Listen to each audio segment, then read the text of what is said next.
Hey there, here we are again. Group of footy fans having some footy fun here on FootyFin. And yes, it's time for me to show my true colours. You may not yet know which NRL team FootyFin supports, but now you know, without doubt, which state I support. Go Queensland! And for the train spotters out there, yes, this cap is a nod to the legendary Artie Beetson, who wore a cap very much like this one, might have been this exact one, when he was coach of a successful Queensland Origin team in the early 80s, maybe about 83. So there we have it. Now listen, so for today, both Origin teams were announced yesterday, Monday. I'm going to go through the team selections, but today I'm going to focus on the mighty Maroons, and I'll leave the New South Wales team for the next video. Okay, so basically the Maroons squad for game one is, well listen, I don't want to focus on the men who've missed out, and neither does Billy Slater, or Daly Cherry Evans in his press conference, but I will just quickly run through a list of those who played in last year's series, including the successful Game 3, the series winning, and aren't selected this year for one reason or another. Josh Papali'i, Big Papa has retired. What a legendary career. Two Newcastle Knights backs, Dane Gagai and Kalen Ponga. Ponga was probably unlucky to miss out, but he is a bit underdone this year, hasn't had a huge amount of game time since sitting out after suffering multiple concussions.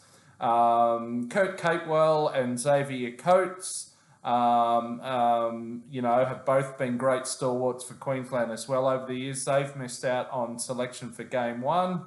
Felice Kafusi, look, sadly, he is, I think he's suspended or at high risk of being suspended for yet another swinging arm tackle. Felice, mate, you're a great player. Just leave that out of the game. And then Jeremiah Nanai from the Cowboys, very young man, made a stunning debut last year. I think he's only about 20, but he's missed out. Now, I will say, over the 3-game series across about 6 weeks, no doubt some of these players will get selected, either due to injury or just based on form. Anyway, over to... Shit, I'm already 3 minutes in. Better get a crack on. Over to the team. Okay, so at fullback, Reece Walsh. On one wing, Selwyn Cobbo. Two Broncos players. Bit of a Broncos combination in the back three there. In the centres, Val Holmes and the Hammer, Hamiso Tabuai-Fidow. And on the other wing, Murray Taulagi. Now, 3 of those players are Cowboys players. Of course, the Hammer has moved to the Dolphins this year. But in terms of combinations, you've got the Cowboys combo there. The halves pick themselves, the legendary Cameron Munster at 5'8", and Daly Cherry Evans, the captain and halfback. No surprises there. Into the forward pack, I'm going to do it old school way and start at lock, Pat Carrigan. In the second row, Tom Gilbert and David Fifita. Fifita has made his way back into the team after at least a couple of seasons in the wilderness. Was so promising as a young player. For whatever reason, form dipped, but great to see him back in form and back into this Queensland team.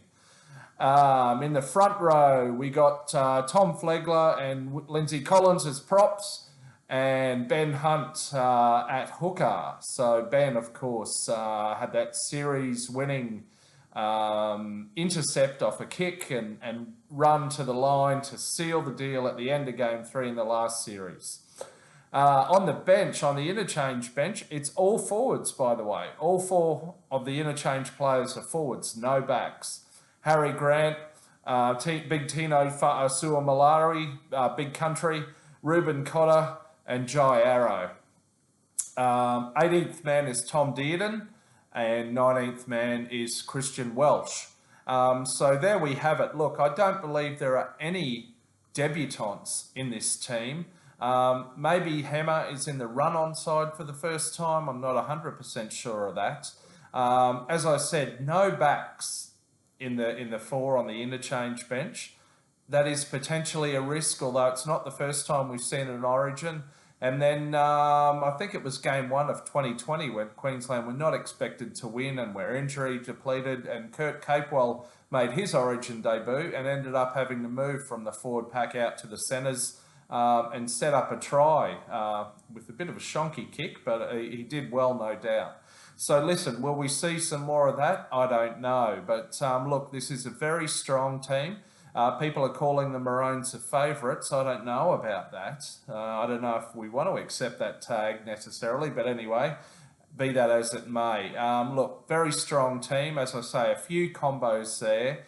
A few stalwarts for the Maroons are lucky to miss out, but as I say, some of those, no doubt, will get a run over the course of this 3-game series.